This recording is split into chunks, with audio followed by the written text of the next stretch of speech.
it feels a lot like Ukraine. And both are democracies, both were attacked, and they're both very different approaches.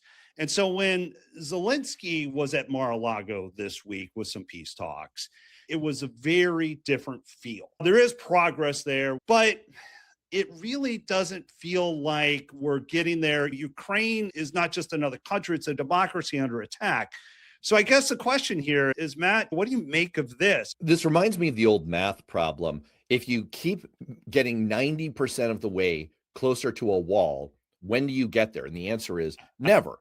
Donald Trump has claimed multiple times, including this week coming out of this meeting, that they're 90% of the way, or 95% of the way, in this case, toward an agreement. Shenanigans. I call absolute shenanigans. It gives me no pleasure to do this. All of us who are sane badly want a peace in Ukraine that stops the attacks, the killing from Russia.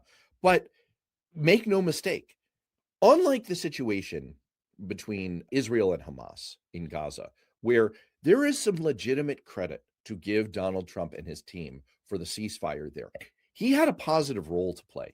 It's the exact opposite in Ukraine. There was a deep dive report in the New York Times this week going through the history of how we ended up in this vicious cycle, doom loop in Ukraine. And the answer is basically Trump withholding critical munitions. A senior official is quoted as saying, "This happened so many times I've lost count. This is literally killing them. Death by 1,000 cuts. We'll offer something, we'll withdraw it." If you're Vladimir Putin, you have every incentive to keep prolonging this, keep up the pain and the killing and the war, because American support could collapse at any moment. So the mere fact that Trump is so weak and so under the thumb of Russia on this, weakness is provocative. It's provoking the ongoing war. This is an absolute fail that is at Donald Trump's doorstep. I think it's clear Putin is not interested in peace.